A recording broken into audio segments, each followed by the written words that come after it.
Good morning students. நம்ம 4 சாப்டரை சக்ஸஸ்ஃபுல்லாக முடிச்சிட்டோம். இன்றைக்கி கிளாஸ் நம்ம என்ன பண்ண போகிறோம் அப்படின்னா, அதாவது 5th chapter PHP function and array. இந்த சாப்டருக்கு உண்டான கான்செப்ட் எல்லாம் பார்க்க போகிறோம். சரிங்களா? பிஹெச்பியில் நம்ம என்ன பார்த்தோம் அப்படின்னா, அது இன்ட்ரடக்ஷனில் வேரியபிள்ஸ்லாம் எப்படி இருக்கணும், வேரியபிள்ஸ் எந்த மாதிரி ஸ்டார்ட் பண்ணணும், பிஹெச்பி எப்படி ரன் பண்ணணும், அதில் ஆப்ரேட்டர்ஸ்லாம் எப்படி இருக்கும், அப்புறம் ஆப்ரேட்டர்ஸில் என்னென்ன டைப்ஸ் இருக்குது, டேட்டா டைப்ஸ் என்னென்ன அப்படிங்கிற மாதிரி எல்லாத்தையுமே நம்ம பார்த்துருந்தோம். இப்போ இந்த பிஹெச்பி ஃபங்க்ஷன் அண்ட் அரே அதில் பார்த்திங்க அப்படின்னா, இப்போ நம்ம பண்ணக்கூடிய வெப் ஸ்கிரிப்டிங் லாங்குவேஜஸ் எல்லாம் பார்த்திங்க அப்படின்னா ஒரு 4 லைன் 5 லைனில் முடியக்கூடிய விஷயம் கிடையாது. நாம் எடுத்துருக்கக்கூடிய அல்காரிதமை பொறுத்து இல்லை நம்ம எடுத்துக்கக்கூடிய ப்ராப்ளமை பொறுத்து நம்மளோட வெப் ஸ்கிரிப்டிங் ப்ரோக்ராம் பார்த்திங்க அப்படின்னா ஒரு மோர் தென் 100 இல்லை நியர்பை 1000 இதை மாதிரி எவ்வளோ நம்பர் ஆஃப் லைன்ஸ் இருக்கலாம். சரிங்களா? ஸோ இந்த மாதிரியாக இருக்கக்கூடிய சுச்சுவேஷனில் எல்லாமே ஒரே மாதிரி டைமில் ஒர்க் பண்ணணும், எல்லாமே ஒரே மாதிரி டைமில் எக்ஸிக்யூட் ஆகணும் அப்படிங்கிறது அவசியம் கிடையாது. அதே மாதிரி பார்த்திங்க அப்படின்னா ஒரு செட் ஆஃப் கோடிங் பார்த்திங்க அப்படின்னா ரிப்பீட்டடாக எக்ஸிக்யூட் ஆக வேண்டிய கட்டாயத்தில் இருக்கலாம். இல்லை ஒரு செட் ஆஃப் கோடிங் பார்த்திங்க அப்படின்னா திரும்ப எடுத்து பயன்படுத்தக்கூடிய கான்செப்டில் இருக்கலாம். சரிங்களா? ஸோ அந்த மாதிரியான இடங்களுக்கெல்லாம் ஃபங்க்ஷன் அப்படிங்கிறது காமனான ஒரு விஷயம். அது சூட்டபுளாக இருக்கும். அதில் பிஹெச்பியில் ஃபங்க்ஷன் அப்படிங்கிறது எப்படி அப்படிங்கிறத நம்ம பார்க்க போகிறோம். இந்த சாப்டர், அதாவது 5th சாப்டர் பார்த்திங்க அப்படின்னா ரொம்ப சின்ன சாப்டர். நம்ம லாஸ்ட்டாக பார்த்த 4th சாப்டர் மாதிரியே இன்ட்ரடக்ஷன் ஆஃப் ப்ரீ ப்ராசஸரோட இது மாதிரியே இதுவும் ரொம்ப சின்ன சாப்டர். இதில் இன்றைக்கி என்ன பார்க்க போகிறோம்னா அந்த ஃபங்க்ஷன் கான்செப்ட் தான் பார்க்க போகிறோம். First PHP function and array. In PHP server-side scripting language, functions and array concepts are very important to solve many complex problems in the real world. அதாவது என்ன சொல்கிறாங்க அப்படின்னா, ரொம்ப காம்ப்ளெக்சிட்டியாக இருக்கக்கூடிய பிரச்சனைகள் நம்ம பிஹெச்பியில் நிறையா ப்ராப்ளம்ஸ்க்கு தான் சொல்யூஷன் கண்டுபிடிக்க போகிறோம். அதுக்கு தான் நம்ம வெப் ஸ்கிரிப்டிங் லாங்குவேஜை நம்ம பயன்படுத்துகிறோம். ஸோ அந்த மாதிரியான பிஹெச்பியில் இந்த ஃபங்க்ஷன்ஸ் அண்ட் அரேஸ்லாம் பார்த்திங்க அப்படின்னா ஒரு முக்கியமான பங்கு வகிக்குது அப்படிங்கிறத சொல்கிறாங்க. அது மட்டும் இல்லாமல் இங்கே ஒரு டூ யூ நோ கொடுத்துருக்காங்க பாருங்கள். PHP has functions built in that for, அதாவது 700 ஃபங்க்ஷன்ஸ்க்கு மேலே இருக்குது. அதாவது டிஃப்ரெண்ட் ஒவ்வொன்றுமே பார்த்திங்க அப்படின்னா மாறுபட்டு செயல்படக்கூடிய விஷயமா 700க்கு மேலே இருக்கக்கூடிய ஃபங்க்ஷன்ஸ் இருக்குது. Built in functions R functions that exist in PHP installation package. இதெல்லாம் என்ன சொல்கிறாங்க அப்படின்னா 700 ஃபங்க்ஷன்ஸும் பார்த்திங்க அப்படின்னா பில்டின் ஃபங்க்ஷன்ஸ் அப்படிங்கிறாங்க. பில்டின் அப்படின்னா ஒன்றும் கிடையாது, தானாகவே. அதாவது பார்த்திங்க அப்படின்னா அங்கே ப்ரோக்ராம் டெவலப் பண்ணும்போதே என்ன பண்ணியிருப்பாங்க அப்படின்னா இந்த குட்டி ஃபங்க்ஷன்ஸை அந்த டெவலப்பர்ஸ் என்ன பண்ணியிருப்பாங்கன்னா அவங்க டெவலப் பண்ணி இன்ஸ்டால் பண்ணியிருப்பாங்க. இது பிஹெச்பி பேக்கேஜோடய என்ன பண்ணியிருக்கோம் நம்மளோட அட்டாச் ஆகி வரும். ஸோ இது எப்படி சார் இதுக்கெல்லாம் எப்படி சார் கோடிங் நாம் எழுதுறது அப்படிங்கிறதால கிடையாது. அவங்க ஆல்ரெடி எழுதியிருப்பாங்க, நாம் அதை எடுத்து பயன்படுத்துகிற மாதிரி. நார்மலாக பார்த்திங்க அப்படின்னா உங்களுக்கெல்லாம் மொபைலில் பார்த்திங்கன்னா இம்மிடியேட்டாக நீங்கள் கால் அட்டன் பண்ணக்கூடிய சுச்சுவேஷன் இல்லாமல் போகலாம். ஸோ அதுக்கு நீங்கள் என்ன பண்ணுவீங்கன்னா டெம்ப்ளேட்ஸ் யூஸ் பண்ணலாம். I'm busy, I'll call letter, I'm in meeting, இந்த மாதிரிலாம் ஒரு சிம்பிளாக இம்மிடியேட்டாக ஒரு மெசேஜ் அனுப்புகிற மாதிரி ஒரு ஆப்ஷன்ஸ் எல்லாம் இருக்குது இல்லைங்களா? ஸோ அந்த மாதிரி இது எப்படி அப்படின்னா இதை என்ன பண்ணியிருப்பாங்க, ஆல்ரெடி அவங்களும் என்ன பண்ணியிருப்பாங்க டெவலப் பண்ணி வச்சுருப்பாங்க. ஓகே, ஃபங்க்ஷன்ஸ் இன் பிஹெச்பி இது முக்கியமான 5 மார்க்குன்னா இது பார்த்திங்க அப்படின்னா முக்கியமான 5 mark. In most of programming language, a block of statement in a program that performs a specific operations, task, insert, execute, delete, calculate and etc. அப்படின்னு சொல்லியிருக்காங்க. அதாவது எல்லாமே மோஸ்ட் ஆஃப் ப்ரோக்ராமிங் லாங்குவேஜ் இருக்கக்கூடிய கணிப்பொறி நிரலாக்க மொழிகளிலேயே இந்த ஃபங்க்ஷன் அப்படிங்கிறது பார்த்திங்க அப்படின்னா பிளாக் ஆஃப் செக்மெண்ட் அப்படின்னு சொல்லுவாங்க. என்ன சொல்லுவாங்க? Block of segment. எதுக்கு? ஒரு ப்ரோக்ராமோட பிளாக் ஆஃப் ஸ்டேட்மெண்ட்டாக இந்த ஃபங்க்ஷன் எதுக்கு இருக்குது அப்படின்னா that performs a specific operation task. Specific ஒரு குறிப்பிட்ட ஒரு செயல்பாடை என்ன பண்ணுறது செயல்படுத்துறதுக்காக யூஸ் பண்ணுறாங்க. ஸோ அந்த மாதிரி இருக்கக்கூடிய செக்மெண்ட்ஸ், அந்த மாதிரி சொல்லக்கூடிய பிளாக் ஆஃப் செக்மெண்ட்ஸை தான் என்ன சொல்கிறோம் அப்படின்னா ஃபங்க்ஷன்ஸ் அப்படின்னு சொல்கிறோம். A function is a type of subroutine or procedure in a program. Function அப்படிங்கிறது ஒரு டைப் ஆஃப் சப்ரூட்டீன் அப்படின்னா ஒரு துணை நிரல் அப்படின்னு சொல்கிறீங்களா, அந்த மாதிரி. இல்லை அப்படின்னா ஒரு ப்ரோக்ராமோட ப்ரொசீஜர் அப்படின்னு சொல்கிறாங்க. A function will be executed by a call to the function and the function returns the data type values or null value to called function. அதாவது கொடுக்குறவங்க வாங்குறவங்கன்னு சொல்கிறாங்க இல்லையா, நான் இங்கேருந்து கூப்பிட்றேன், அங்கேருந்து அவங்க கேட்டுட்டு வர்றாங்க அப்படின்னு சொல்கிறோம் இல்லையா. ஸோ அந்த மாதிரி விஷயங்கள் தான் இதில் செயல்படுது. A function will be executor. ஒரு ஃபங்க்ஷன் எப்படி எக்ஸிக்யூட் ஆகும் அப்படின்னா, அந்த ஃபங்க்ஷனை கூப்பிட்றது மூலமாக, கால் டு த ஃபங்க்ஷன். அந்த ஃபங்க்ஷன் எப்படி கூப்பிடுவீங்க அப்படின்னா, நாம் ஒரு ஸ்டூடெண்ட்டை இல்லை நீங்கள் எங்களை கூப்பிடணும் அப்படின்னா என்ன பண்ணுவீங்க, சார்னு கூப்பிடுவீங்க. நாங்கள் ஒரு ஸ்டூடெண்ட்டை பர்டிகுலராக கூப்பிடணும்ப்பா அந்த ஸ்டூடெண்ட்டோட நேமை மென்ஷன் பண்ணுவோம். ஸோ அப்போ அந்த கால் டு த ஃபங்க்ஷன் அப்படிங்கிறது அந்த ஃபங்க்ஷனோட பேரை வச்சு நம்ம என்ன பண்ணுறோம், கூப்பிடுவோம். அப்படி கூப்பிட்றதுல என்ன பண்ணோம் அப்படின்னா, அந்த that function returns any data type of values. Data type of values அப்படின்னா உங்களுக்கு அந்த ஃபங்க்ஷன் எதை ரிட்டர்ன் பண்ணணும் அப்படின்னா, ஏதோ ஒரு நம்பரையோ டெக்ஸ்ட்டையோ இல்லை ஏதோ ஒரு டெசிமல் வேல்யூஸையோ ஏதாவது ஒரு டேட்டா டைப் சார்ந்திருக்கக்கூடிய ஒரு தரவை நம்மளுக்கு என்ன பண்ணோம் அப்படின்னா நம்மளுக்கு ரிட்டர்ன் பண்ணும். அப்படி இல்லை அப்படின்னா என்னது, நல் வேல்யூன்னு சொல்கிறோம் இல்லையா, ஒன்றும் இல்லாத எம்டி. எதுக்கு அப்படின்னா எங்கேருந்து கூப்பிட்றோமோ அவங்களுக்கு திருப்பி அனுப்போம் அப்படின்னு சொல்கிறாங்க. சரிங்களா, இது ரொம்ப எளிமையான விஷயந்தான். ஃபங்க்ஷன் அப்படின்னு சொல்லி ஒரு 3 மார்க்லேயோ 2 மார்க்ஸ்லேயோ கேட்டாங்க அப்படின்னா in most of programming language அதெல்லாம் நீங்கள் தேவையில்லை. இங்கே பாருங்கள், அதுக்கு கீழே செகண்ட் லைனில் பாருங்கள், a block of statement. Block of statement இதில் ஆரம்பித்து type as known as function அப்படின்னு வச்சுக்கலாம். 3 மார்க் லெவலில் பார்க்கும்போது ஏ பிளாக் ஆஃப் ஸ்டேட்மெண்ட் ஆரம்பித்து இது வரைக்கும் கம்பல்சரி எழுதி ஆகணும். சரிங்களா, சரி ஓகே. நெக்ஸ்ட்டு அடுத்து பார்த்தீங்கன்னா ஃபங்க்ஷனோட டைப்ஸ். ஃபங்க்ஷன் அப்படின்னு படி பார்த்துட்டிங்க அப்படின்னாவே இங்கே ஆக்சுவலாக இந்த 5th சாப்டரு இந்த 5th சாப்டரோட மெயின் கான்செப்டே ஃபங்க்ஷன் அண்ட் அரே. ஃபங்க்ஷன் ஒரு 5 மார்க்காக கேட்பாங்க, அரே ஒரு 5 மார்க்காக கேட்பாங்க, தட்ஸ் ஆல். மற்றபடி இந்த 5 மார்க் லெவலில் நம்ம படிச்சுக்கிட்டோம் அப்படின்னா இதுக்குள்ளே கேட்குறது எல்லாமே 2 மார்க்ஸ் ஆகும் 3 மார்க்ஸ் ஆகும், நம்ம மைண்டில் வச்சுக்கலாம். சரிங்களா, சரி ஓகே. அடுத்து பாருங்கள், அந்த ஃபங்க்ஷனை என்ன மாதிரி எவ்வளோ டைப்ஸாக பிரிக்கிறாங்க அப்படிங்கிறத பார்க்கலாம். The function can be divided into 3 types. என்னென்ன டைப் அப்படின்னு பார்த்தீங்க அப்படின்னா, யூசர் டிஃபைன். இந்த பேர்லேயே உங்களுக்கு அண்டர்ஸ்டாண்ட் ஆகிருக்குன்னு நினைக்கிறேன். User define. யூசர் யார்? அது யூசர் நாம் தான் யூசர். அந்த ஒரு கம்ப்யூட்டரை இல்லை ஒரு ப்ரோக்ராமை இல்லை ஒரு ப்ரோக்ராமிங் லாங்குவேஜை யார் பயன்படுத்துகிறாங்களோ அந்த பயன்படுத்தக்கூடிய நபர், அந்த பயன்படுத்தக்கூடிய செயலர், அவங்க தான் யாரை சொல்கிறாங்கன்னா யூசர் அப்படின்னு சொல்கிறாங்க. ஸோ அந்த யூசர் க்ரியேட் பண்ணக்கூடிய யூசர் வரையறுக்கக்கூடிய செயற்கூறு அந்த ஃபங்க்ஷனுக்கு பேர் தான் யூசர் டிஃபைன் ஃபங்க்ஷன் அப்படின்னு சொல்கிறாங்க. செகண்ட் ஒன் உங்களுக்கு நான் இந்த 1 மார்க்லேயே சொல்லியிருப்பேன். 700க்கு மேலே பில்டின் ஃபங்க்ஷன் இருக்குது. இதெல்லாம் பார்த்திங்க அப்படின்னா பிஹெச்பி கூடயே அட்டாச் ஆகி வந்துடும். இந்த ஃபங்க்ஷன் எப்படி க்ரியேட் பண்ணியிருப்பாங்க அப்படின்னா, பிஹெச்பி டெவலப் பண்ணியிருக்கக்கூடிய அந்த டெவலப்பர்ஸே என்ன பண்ணியிருப்பாங்கன்னா க்ரியேட் பண்ணி இதை எக்ஸிக்யூட் பண்ணி வச்சுருப்பாங்க அப்படிங்கிறத சொல்கிறோம் இல்லையா. அந்த மாதிரி இருக்கக்கூடிய predefine or system or built in function அப்படின்னு சொல்லலாம். ஸோ பில்டின் ஃபங்க்ஷனை நீங்கள் மைண்டில் வச்சுக்கோங்க. 3 type.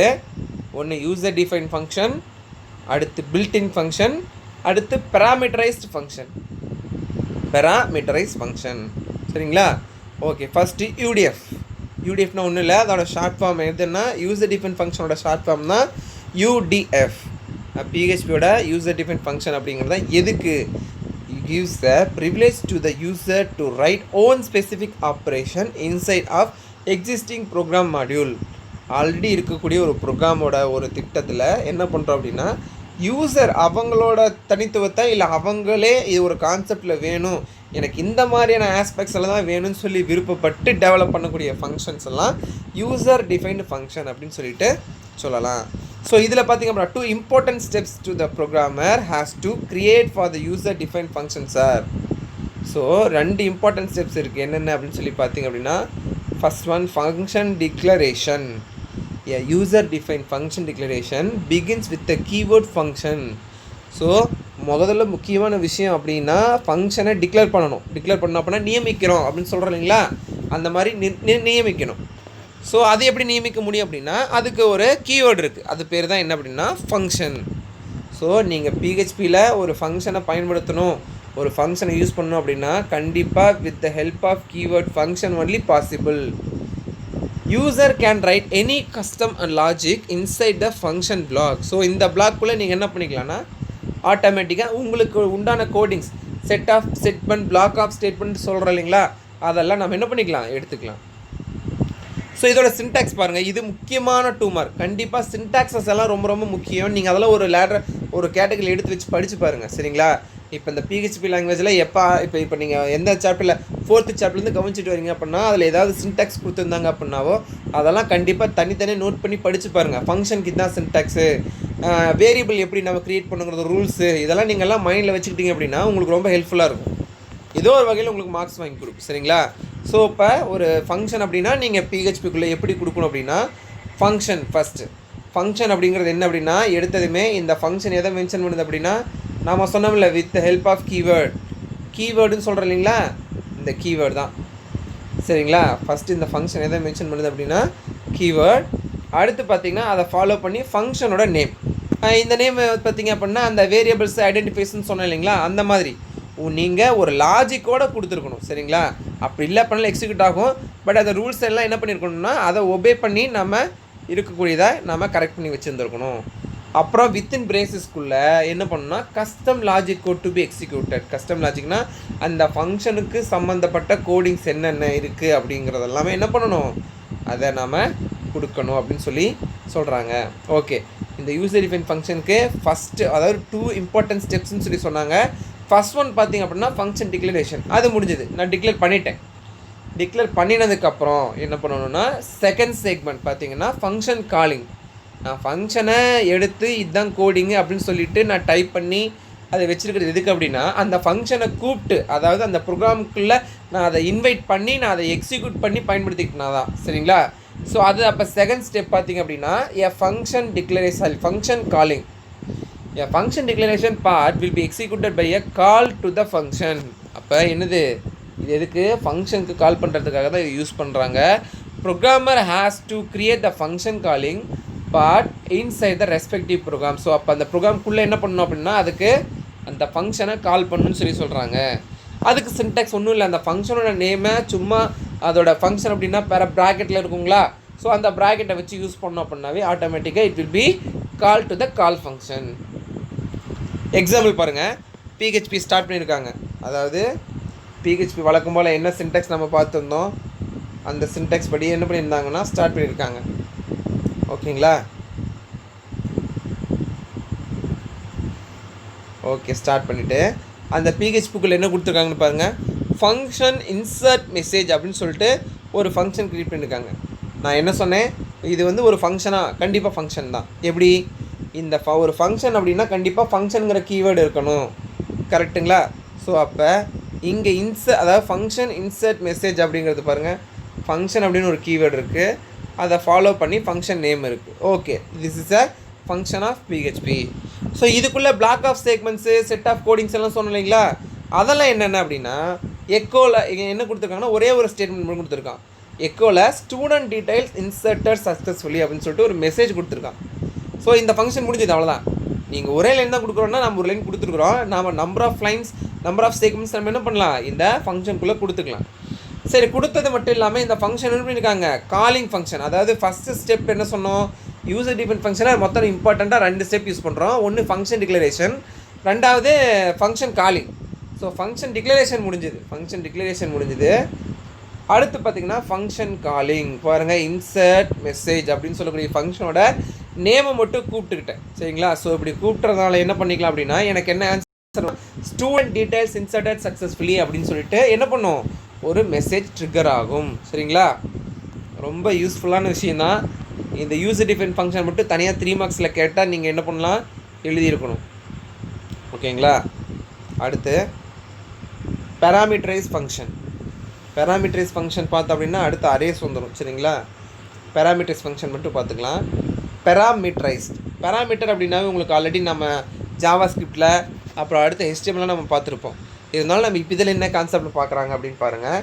Required information can be shared between the function declaration and function calling part inside the program. அதாவது ரெக்வயர்டு, இதுதான் ரொம்ப முக்கியமே. ரெக்வயர்டு இன்ஃபர்மேஷன், ஒரு ஃபங்க்ஷனில் ஒரு தேவையான தகவலை எக்ஸ்ட்ரா சேர்த்து கொடுக்குறோம் பார்த்தீங்களா, ஸோ அதுக்கு பேர் தான் பேராமீட்டர். அப்போ அது கொடுக்கக்கூடிய ஃபங்க்ஷன் தான் பேராமீட்டரைஸ்ட் ஃபங்க்ஷன். புரிஞ்சுதுங்களா? சரி, ஓகே. அது என்னென்னு பாருங்கள். த parameter is also called as arguments it like a variables. ஒரு பேராமீட்டரை என்ன மாதிரி சொல்கிறாங்க அப்படின்னா ஆர்கியூமெண்ட்ஸ் அப்படின்னு சொல்லுவாங்க. அது எப்படி எக்ஸாம்பிள் சொல்கிறாங்கன்னா அது வேரியபிள் மாதிரி இருக்குன்னு சொல்கிறாங்க. வேரியபிளாகவும் நம்ம பார்த்துக்கலாம் அப்படிங்கிறாங்க. ஸோ அப்போ அந்த ஆர்குமெண்ட்ஸ் அப்படிங்கிறது என்ன பாருங்க, the arguments are mention after the function name and inside of the parenthesis. நம்ம ஃபங்க்ஷனுக்குள்ளே பார்த்திங்க அப்படின்னா இப்போ இன்சர்ட் மெசேஜ்னு சொல்லிட்டு மேலே ஒரு ஃபங்க்ஷன் கொடுத்தோம். அதை ஃபாலோ பண்ணி ஒரு எம்டி ப்ராக்கெட் இருக்குங்க, ஒன்று எம்டி பேராந்தசிஸ் இருக்கு இல்லைங்களா, ஸோ அதுக்குள்ளே தான் இந்த ஆர்குமெண்ட்ஸை கொடுக்கணும். அந்த ஆர்குமெண்ட் நேமை ஃபாலோ பண்ணி எதாவது பண்ணியிருக்கணும், ஏதோ ஒரு வேல்யூ இருக்கணும். அந்த மாதிரி there is a no limit for sending arguments, just separate them with a comma notation. ஒன்றெல்லாம் நீங்கள் நிறையா யூஸ் பண்ணிக்கலாம், ஆனால் அது என்ன பண்ணணும் அப்படின்னா ஒவ்வொன்றுக்கும் நடுவில் கமா கொடுத்துக்கணும் அப்படின்னு சொல்கிறாங்க. எக்ஸாம்பிள் 1 கொடுத்துருக்காங்க பாருங்கள். சேம் பிஹெச் பேரலிஸ்ட்டு ஃபங்க்ஷன் அப்படின்னு சொல்லிட்டு ஒரு ஸ்கூல் நேம் அப்படின்னு சொல்லிட்டு கொடுத்துருக்காங்க. அதுக்குள்ளே வேரியபிள் பாஸ் பண்ணியிருக்காங்க பாருங்கள். வேரியபிள்னாவே நம்ம கண்டிப்பாக டாலர் சிம்பிள் யூஸ் பண்ணியிருப்போம். அந்த சிம்பிளில் பார்த்திங்க அப்படின்னா எஸ் நேம் அப்படிங்கிறது வேரியபிள். இந்த வேரியபிள் எந்த ஃபங்க்ஷனை சேர்ந்தது அப்படின்னா ஸ்கூல் நேம்னு சொல்லக்கூடிய ஃபங்க்ஷனை சேர்ந்தது. இது ஃபங்க்ஷன் தானே அப்படிங்கிறது எப்படி நம்ம பார்க்க போகிறோம் அப்படின்னா ஃபங்க்ஷன் அப்படிங்கிற கீவேர்டு கொடுத்துருக்கு. அதுக்கப்புறம் பார்த்திங்க அப்படின்னா இதில் என்ன கொடுத்துருக்காங்க, எக்கோ ஸ்டேட்மெண்ட்டில் variable name dot in Tamil Nadu அப்படின்னு சொல்லி கொடுத்துருக்காங்க. திரும்ப என்ன பண்ணுறேன் அப்படின்னா இந்த ஃபங்க்ஷன் கோடிங்கை முடிச்சுட்டு அடுத்த லைனில் என்ன பண்ணுறேன்னா 5 லைன் எழுதுறேன். அதாவது 5 லைன்லேயுமே என்ன பண்ணுறேன், அந்த ஸ்கூல் நேமுங்கிற ஃபங்க்ஷனை கால் பண்ணுறேன். ஸோ ஃபஸ்ட் லைன் என்ன பண்ணுறேன்னா government high secondary school in Madurai அப்படின்னு சொல்லிட்டு என்ன பண்ணுறேன், அதை அதாவது அதுக்குள்ளே நான் வேரியபிளாக கொடுக்குறேன். ஸோ இந்த லைன் இந்த ஸ்ட்ரிங் என்னாகும் அப்படின்னா அந்த வேரியபிள் எஸ் நேம் அப்படிங்கிறதுல சேவ் ஆயிரும். அப்படி சேவ் ஆனதுக்கப்புறம் என்ன பண்ணால் அந்த ஃபங்க்ஷனுக்குள்ளே இருக்கக்கூடிய கோடிங்ஸுக்குலாம் எக்ஸிக்யூட் பண்ணுற மாதிரி இருக்கும். சரிங்களா? ஸோ அப்போ அது மாதிரி பார்த்தீங்கன்னா இந்த 5 வேரியபிளும் இன்னும் 5 லைன் ஆஃப் ஸ்டேட்மெண்ட்ஸ் என்ன ஆகும் உங்களுக்கு பிரிண்ட் அவுட் பண்ணிவிட்டு, அதாவது government higher secondary school Madurai in தமிழ்நாடுங்கிற எக்ஸ்ட்ரா லைனோட சேர்ந்து என்ன பண்ணும், பிரிண்ட் ஆகும். அடுத்து பாருங்கள், எக்ஸாம்பிள் 2ல் கொடுத்துருக்காங்க. The following example has a function with 2 arguments. மேலே பார்த்தீங்கன்னா எஸ் நேம், அதாவது வேரியபிள் எஸ் நேம்னு சொல்லிட்டு ஒரே ஒரு வேரியபிள் கொடுத்துருக்காங்க. இங்கே பாருங்கள் 2 வேரியபிள் கொடுத்துருக்காங்க. பாருங்கள், ஃபங்க்ஷன் ஸ்கூல் நேம் அப்படின்னு சொல்லக்கூடிய ஃபங்க்ஷனில் எஸ் நேம் அப்படிங்கிறது ஒரு வேரியபிள், ஸ்ட்ரென்த் அப்படின்னு சொல்கிறது இன்னொரு வேரியபிள். ஸோ அதுக்கப்புறம் கொடுத்துட்டு என்ன பண்ணுறாங்க அப்படின்னா எக்கோவில் அந்த S name dot in Tamil Nadu and student strength is dot variable strength. சரிங்களா? அப்படி கொடுத்துட்டு இங்கே பாருங்கள் 2 வேரியபிள் கமா ஆப்ரேட்டர் கொடுத்து என்ன சொல்லியிருக்காங்க, கமா ஆப்ரேட்டர் கொடுத்து டிஃப்ரென்ஷியேட் பண்ணி காமிச்சிருக்காங்க அதே ஸ்கூல் நேம்குள்ளே. அடுத்து இன்னொரு எக்ஸாம்பிள் 3 பாருங்கள். For a function returns a value use the return statement. அப்போ ஏதாவது ஒரு ஃபங்க்ஷனை கூப்பிட்டு அந்த ஃபங்க்ஷன் ஏதாவது திருப்பி மறுபடியும் அந்த மெயின் ஃபங்க்ஷனுக்கு கால் பண்ணுற மாதிரி ஏதாவது சுச்சுவேஷன் அமைஞ்சுது அப்படின்னா நம்ம என்ன பண்ணலாம், அதை ரிட்டன் அப்படின்னு சொல்லக்கூடிய ஒரு ஸ்டேட்மெண்ட் இருக்குது, அதை பயன்படுத்தி அந்த காலிங் ஃபங்க்ஷனுக்கு நம்ம அழைச்சிக்கலாம்.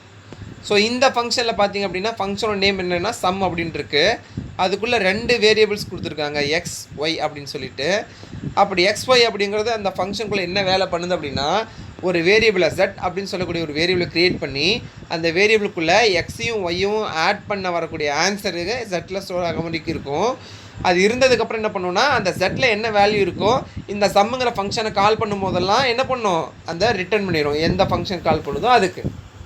அடுத்து என்ன பண்ணியிருக்காங்க அப்படின்னா எக்கோ ஸ்டேட்மெண்ட்டில் 5 + 10 = அப்படின்னு சொல்லி கொடுத்துட்டு சம் டாட் சம் அப்படின்னு சொல்லிட்டு கொடுத்துட்டு 5,10 அப்படின்னு கொடுக்குறாங்க. 2 வேரியபிளுக்கு உண்டான வேல்யூ கொடுக்குறாங்க. ஸோ 5 அப்படிங்கிறது எக்ஸுக்கும் 10 அப்படிங்கிறது ஒய்க்கும் போயிட்டு அப்புறம் ஆன்சர் என்ன பண்ணும், ரிட்டன் ஆகி நம்மளுக்கு வரும். அதாவது அந்த ஃபைனல் 5 + 10 15 அப்படிங்கிற ஆன்சர் என்ன பண்ணும், நம்மளுக்கு ரெஸ்பான்ஸாக வரும். சரிங்களா? அதே மாதிரி தான் 7 + 13 2 + 4 இதெல்லாம். ஓகேங்களா? சரி, ஓகே. இன்றைக்கி ரொம்ப முக்கியமான கான்செப்ட் பார்த்தோம். சரிங்களா? PHP ஆஃப் அரே ஃபங்க்ஷன்ஸ் அப்படிங்கிற கான்செப்ட் பார்த்தோம். நம்ம அடுத்த கிளாஸில் என்ன பண்ணுறோம் அப்படின்னா நம்ம அரேஸ் பார்த்துக்கலாம். சரிங்களா? ஓகே. உங்களுக்கு ஹோம்ஒர்க் என்ன அப்படின்னா தயவு செஞ்சு எந்த ஒரு நெக்லெக்ஷனும் பண்ணாமல் நீங்கள் அதாவது இந்த ஃபங்க்ஷன்ஸ் இன் PHP இதில் ஆரம்பித்து